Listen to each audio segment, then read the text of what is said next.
This is the Dover Download Podcast. My name is Christopher Parker, and for the past 25 years, I've had the pleasure of working with, learning from, and talking to a variety of volunteer, staff, and community members. This podcast explores conversations, activities, and a variety of policies and programs which exist here in Dover to improve the community in one way or another.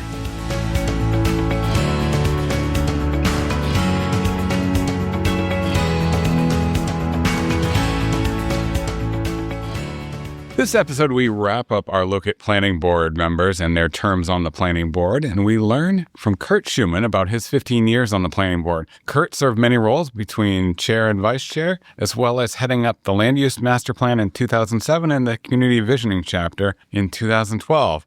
Outside of the planning board, Kirt served on commission looking at parking management studies and currently serves as the select board member for Ward 6. Kirt, welcome.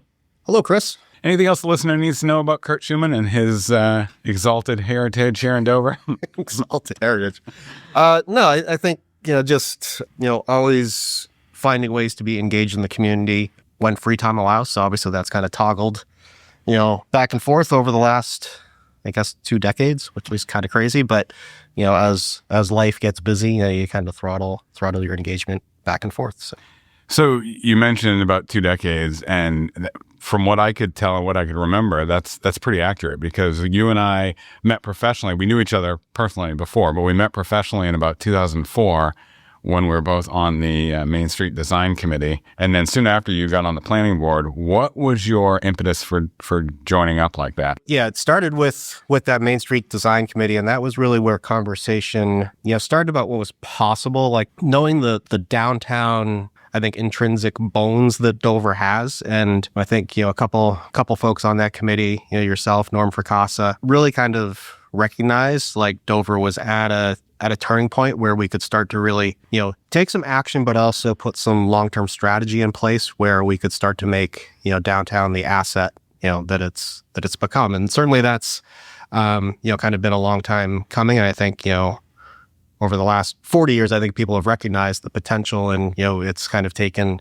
2 steps forward, 1 step back sometimes. But I think, kind of that upward trajectory of the downtown. And, when you think about, community development, just that principle of building where there's already density and, kind of improving,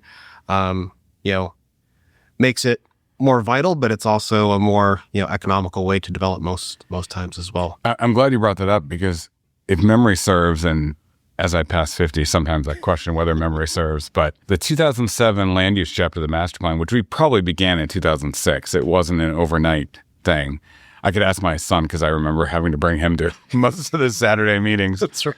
The real tenet of that, I think, looking back, that's where the kernel of the downtown rezoning from 2010 came from. And a big part of that conversation was what you just hit on. We have a couple different options. We could become a community that relies on its outlying areas, Upper Central Avenue, 155, Route 9, or we could embrace our urban vibrancy and focus our efforts on improving that. And that's really what that chapter said. Yeah, it was exactly that. And I remember those meetings really well. And for some reason, those were ungodly early on Saturday mornings. Yeah, they were.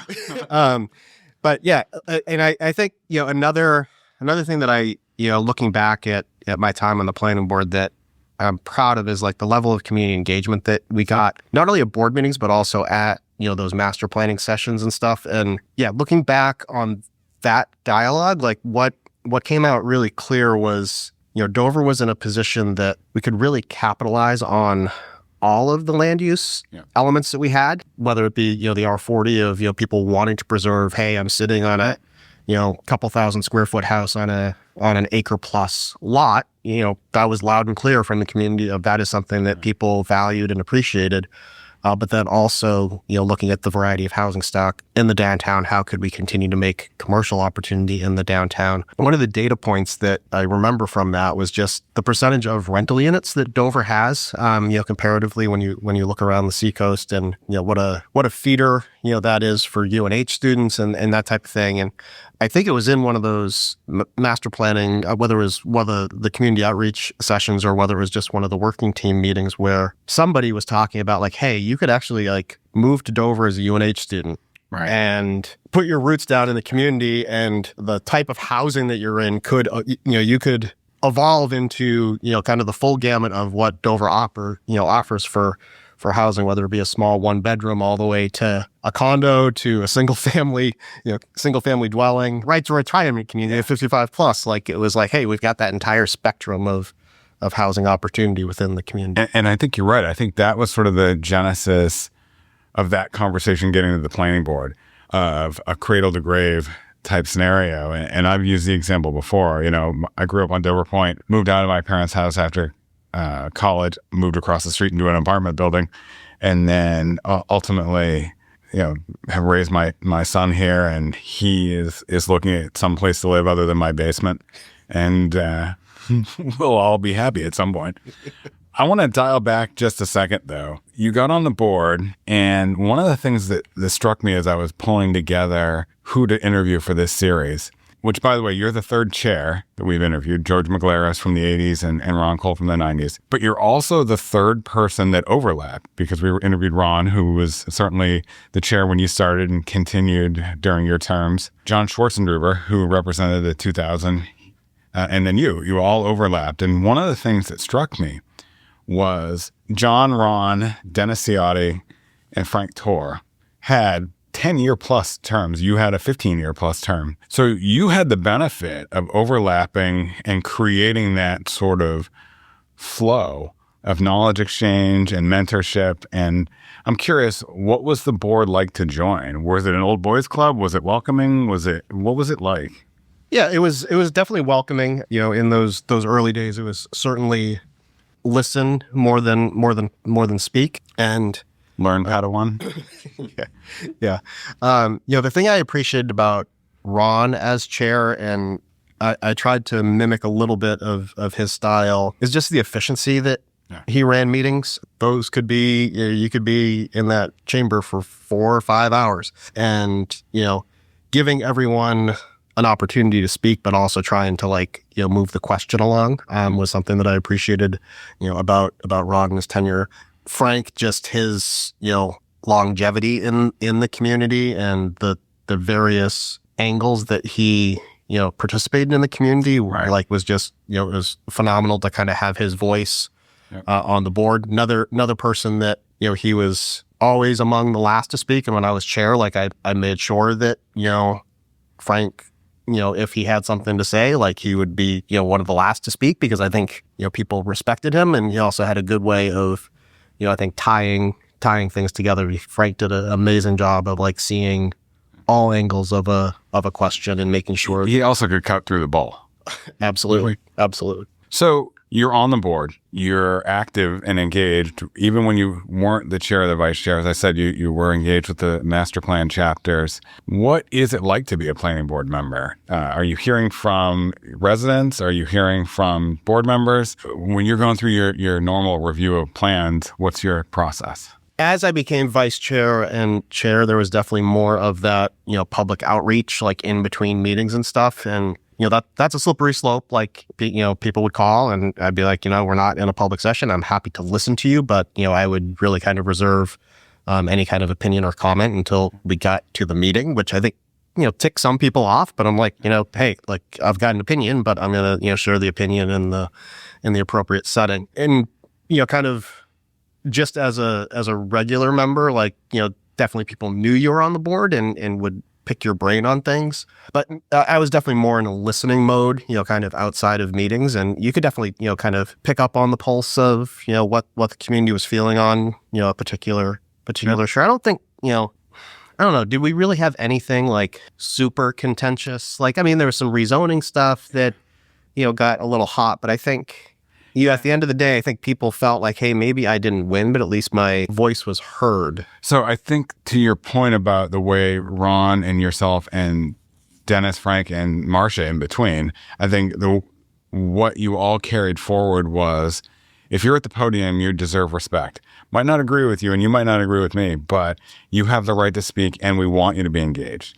And so at the end of the day, there was no winner or loser, because there was a decision made, and everyone in the room recognized that it was a thoughtful decision. And so I agree with you that there were a lot of strides forward, but none of them were like, oh my God, I can't believe that happened. The only one that really jumps out to me is, if you recall, in 2010, when we adopted the form-based code, we removed the height restrictions downtown. And there was some back and forth for that about maybe 2 or 3 years. And then the board ultimately said, okay, we'll listen to the public and we'll add a 5-story height. But then they added the caveat of, if you would provide affordable housing or if you go underground, then you can go above. So there was that sort of give and take of, we hear what you're saying, but we also see the bigger vision. Yep. And, between those sorts of things, between some of the rezoning, which has, I think, been a positive in the long run, reducing the number of zones, sort of merging some of the zones, I think was positive. People forget the central business zoning, there were, in the 100 acres that we consider make up downtown, there were like 10 zones that the board thoughtfully and it was over like a 1.5-year process, merged into one. That was a pretty interesting process. Yeah, it wasn't, we had to send notification of that and like, they'd have been 4-point font because we're not going to spend more than 32 cents. Right. Right. We must have one page. So Ron retires, Marcia becomes the chair, and things are evolving. When do you decide you want to become the vice chair or the chair? And how does that process go? I think, like many things in my life, like no aspiration to actually do it. And I don't know if I was like the last person to step backwards or... Well, ex officios can't be. So you take 3 right off the table.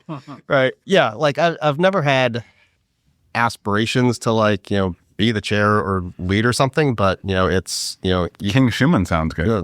No, there's enough of that right now. You look around and people are looking at you of like, well, you're the logical choice. I guess I used to be a little embarrassed by that, but as I've gotten older and more gray hair, maybe that's like people actually appreciate and value my approach or how I conduct things. So, well, I think your even-keeled nature is what leads to that assumption, because as I said when Ron was on, when Marcia became the chair, I was concerned because she had been the firebrand. She'd been the bulldog. Yeah. And I was concerned that she couldn't transition.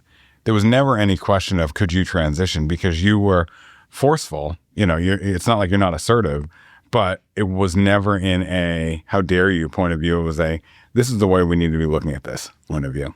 The process of being the chair, as you say, it's about leading an efficient meeting. It's about going through. One of the things that I always appreciated was, as I alluded to earlier, you and I have known each other personally for a while. And I thought you always did a good job of pulling me aside and saying, hey, there was never in public conversation, but you and I communicated very well offsite of, here are my concerns being me, and you saying, I hear you, here are my concerns. And let's talk through process. Let's talk through how we're going to present some of these. I think back to a couple of the cases that I reached out to you and I said, this is probably going to go to court. And it's going to mean a much bigger packet, much bigger amount of material. Yep. And I think we set a good stage for however it's going to go. The board is going to do its due diligence and come off with the integrity and the respect it needs. Yeah, and I think there's probably a misperception out there of planning boards are arbitrary in their decision making, and it's really not that. Like especially in New Hampshire, where like it's very prescriptive of what we can and cannot do. So yeah, in those instances where we're kind of on that razor line of like we may be rendering a verdict that is going to be contested, we just need to make sure that we're doing what we need to do to get the appropriate stuff on record. But I also think like the other side of that, where we can afford more latitude and maybe a little bit more flexibility with applicants, I think we actually did a really good job kind of learning and iterating through that of, okay, you want to do something a little more unconventional, like what's the process, and how are we going to afford that conditional use, and making it not that it's a bargain between an applicant and the community, but there's certainly that give and take of like, if you're willing to do things that make up for it somewhere else, or go a little further to achieving the vision of the community that we might not be able to articulate in our zoning or in our ordinance. Right.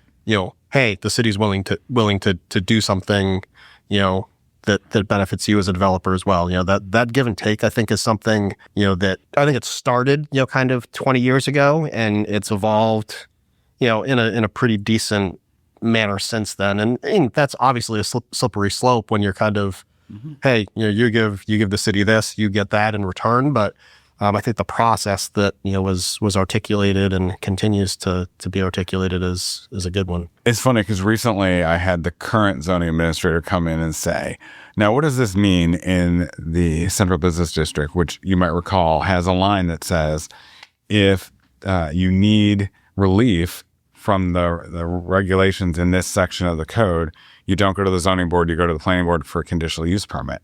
And I explained to him the goal was to say, it's not a rubric. It's not a yes or no. You check the boxes and you're good. The planning board needs to be able to look at the master plan and the overall community vision for the downtown growth and be able to say, you know what, that makes sense. It just doesn't apply here because the following reasons that have been articulated by the applicant make more sense when you look at spirit and intent. Yeah, and I think you just hit on something that is probably understated across city boards and commissions, but I think particularly like with the planning board of, in order to make language like that actually function, you need to have talented people on the board that understand what that community vision is, what that master plan is, so that they can then make those decisions of, what's actually being talked about here and asked by the applicant is actually better for the community. And, I think that's, you look around, and I'm sure, Mike would tell us, if we asked him, hey, there's 32 vacancies on boards and commissions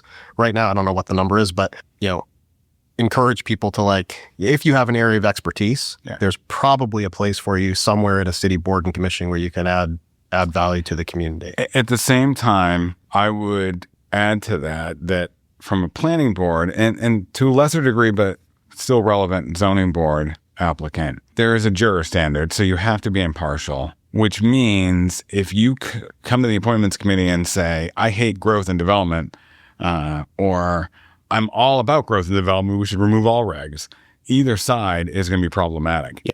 And to your point, there's good, thoughtful planning that needs to go into these decisions. And you need to have someone that says, I want to read the master plan. I want to understand. I don't need to understand to the level that staff does, the zoning and the site and the subdivision regs, but to the bigger intent. And I think we've done a good job. You can always do better, but the relationship building and the trust building between staff and the board members is a constant thing we need to work on. Yeah. And I think, just to kind of punctuate that a little bit, like at the planning board level, there's very few things where you as a board member are pulling something out of thin air. Yeah. Right. It's based in the master plan. It's based in the zoning. It's based in the code. And that's what the anchor is for any decision. One of the other things that started under your term, which still occurs, that I think is beneficial to the community is my bad puns. What's that? My bad puns. Well, those hopefully have not continued in the community, just in a text stream. Nor the love of the Yankees, which we're not going to get into. Go Mets.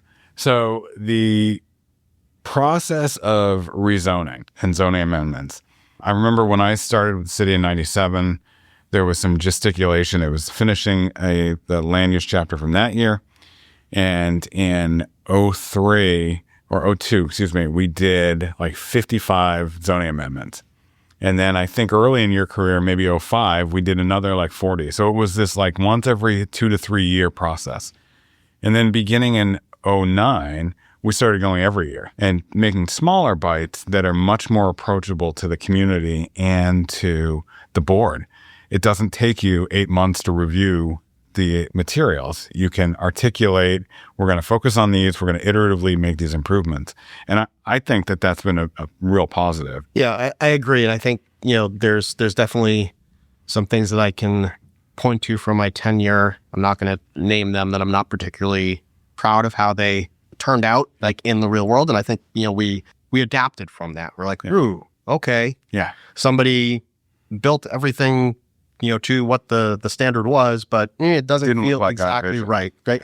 So I think moving to that like more frequent review, more of a pragmatic approach. Yeah. And I think the challenge is to not have that become reactionary. Yeah. And I think, we've struck a really good balance with that.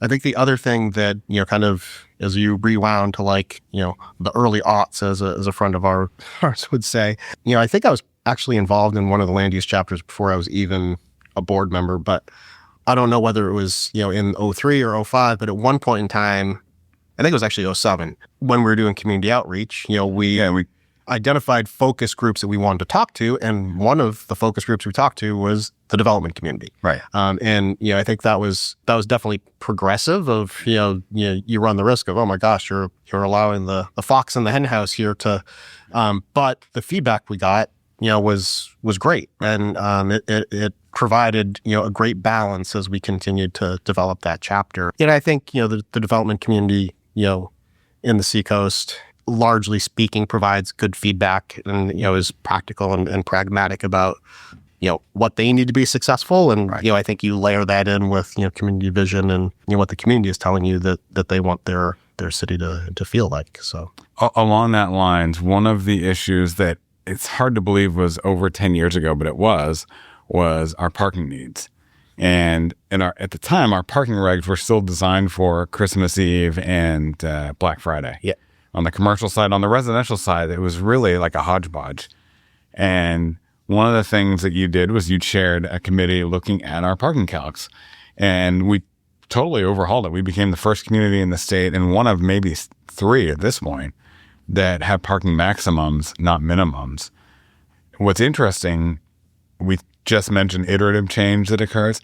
I think there's been maybe one change in the 10, 12 years since that went into place. And it's been a good move. I think it's from a stormwater management standpoint, it's positive. From a reality of how much pavement we actually need standpoint, from the recognition that parking is the most inefficient use of land, it's been a good regulation to adopt. Yeah, no, I think that efficiency comment is the one that rings out for me on the whole parking calculation thing of, yeah, it's, you drive by and like, oh, look, there's, 300 privately owned spots that are, vacant, from 6 p.m. until 6 a.m. Like it's really encouraged kind of that creativity of, there's overlap. And, yes, there are certainly instances where 24/7, it should be my parking spot, but the vast majority of the time you can be flexible and allow creativity and just with the infill that's,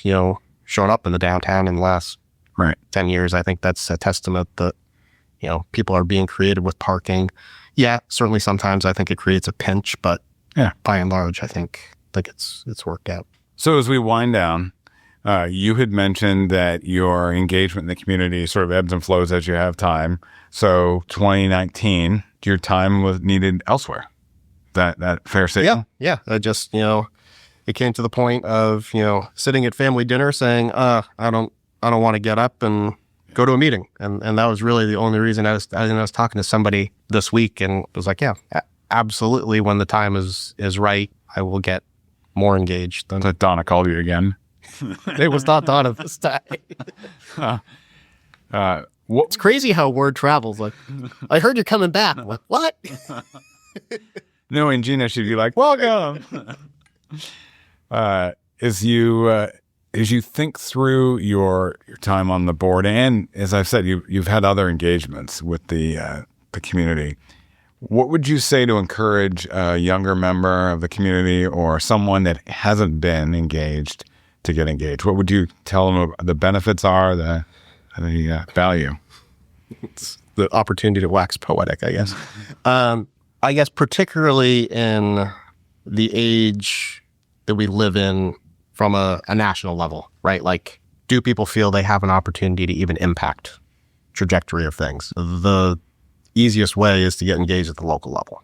And, like I mentioned earlier, like everybody has some sort of strength or subject matter expertise that probably has a place to support somewhere in the city. So, and, it doesn't have to be the level of like the planning board or the zoning board or the city council where those are, significant time commitments. There are other ways, to get engaged. I think the other side of the coin that could, encourage people to get involved, I guess there's 2 other things to point out. Like, I didn't join committees and stuff to make relationships and find friends, but I really did. Like if I Community trail. if I look around at born and raised in Dover, like I've got that friend group, that I've known forever, but like my contemporaries that I'm, hanging out with now, like the vast majority of them came from involvement in community things. So like that's probably an unintended consequence, benefit, however you want to put it. And then I think the other thing, and it's probably more on like the land use side of involvement, like but being able to drive around and be like, hey, like I had a part in that, and like being able to point that out to your kids, like that's pretty cool. Like I haven't been down to the waterfront in a couple of weeks, and I drove by the other day and I'm like, dear God, like I remember talking about that in 1995, and there's actually stuff sticking out of the ground now. Like, that's super cool. Like if you're, whether you're in the community for 3 years as a stopping point between places, or whether you're putting your roots down, like get involved, because like there's cool things that you can do, and and there's consequences to what you think are inconsequential decisions. Yeah. The saying, you know what, maybe if we go from minimums to maximums is a positive on parking. Absolutely. Yeah. Like what would the waterfront look like right now if we had parking minimums? Right. If we had three spaces per unit, which was what it was at the time. Yep. Yeah. It would be a parking field with a building in the middle. Yep. Well, I appreciate you coming by and sharing your thoughts and your history with the listener, and have a great day. Thanks, Chris. Dover has a wealth of history in its over 400 years of existence. Coming up, Mike Gillis is going to share some of that history with us. This week, we're taking a moment to recognize and appreciate the people who continue to shape Dover's history every day, our first responders. With Firefighter Appreciation Day on May 4th and National Police Week just ahead, it's the perfect time to acknowledge the long and proud legacy of Dover Fire and Rescue and the Dover Police Department, and to recognize the work they're doing now. Dover has always had a complicated relationship with fire, from devastating fires that consumed the city's garrisons in the 1600s to the disastrous mill fires and City Hall blazes in the 1800s. The city's need for organized fire protection was clear. By the mid-19th century, Dover had acquired hand engines and fire buckets, transitioning from bucket brigades to a more organized, volunteer-based fire response. As the city grew, so did its needs, leading to establishing Dover Fire and Rescue as a professional municipal service. Over time, their responsibilities expanded well beyond fire suppression to include rescue operations, emergency medical services, and community risk reduction programs. Today, under Fire Chief Perry Plummer, Dover Fire and Rescue is a progressive, full-service department that responded to over 7,100 calls last year, about 19 calls per day. These included fires, hazardous materials incidents, severe weather events, and numerous medical emergencies. Nearly half of those calls occurred while other calls were already underway. A clear reminder of how critical staffing and quick response time are. The roots of law enforcement in Dover date back even further. While early justice was often handled by town militias and local constables, the official Dover Police Department began to take form in the mid-19th century with the establishment of night watchmen, city marshals, and the construction of the first lockup, or jail, in City Hall. Throughout the 20th century, the department professionalized and modernized, becoming the first accredited police department in New Hampshire in 1988. From adding K-9 teams to pioneering domestic violence response programs and launching youth outreach efforts, the Dover Police Department has consistently evolved with the times. In 2024 alone, the department handled nearly 35,000 calls for service and initiated over 2,000 community contacts. Under Police Chief William Breault, the department continues to emphasize transparency, accreditation, and community engagement, as well as expanding mental health and social service responses. The department now includes social workers, youth mentoring programs, and partnerships with public health and safety agencies to better address complex community needs. Our first responders are more than part of Dover's history. They are its heartbeat. Whether rushing into burning buildings, responding to crises in the middle of the night, or simply listening to a neighbor in need, our firefighters, EMTs, and police officers show up every day with courage, compassion, and dedication. So today and throughout the week, we offer our deepest thanks to the men and women of Dover Fire and Rescue and the Dover Police Department. Their work doesn't just protect lives, it enriches our community, builds trust, and carries forward a proud legacy. Thank you for all you do. Thanks for listening to the Dover Download this week. If you like what you heard, subscribe through your favorite podcast aggregator. And if you have something you want to hear a topic on, let us know. Finally, this is just one of the many ways we share information about the city of Dover. You can subscribe to the Dover Downloads email newsletter every week or other newsletters that we have by going to the City of Dover homepage, www.dover.nh.gov. Have a great week.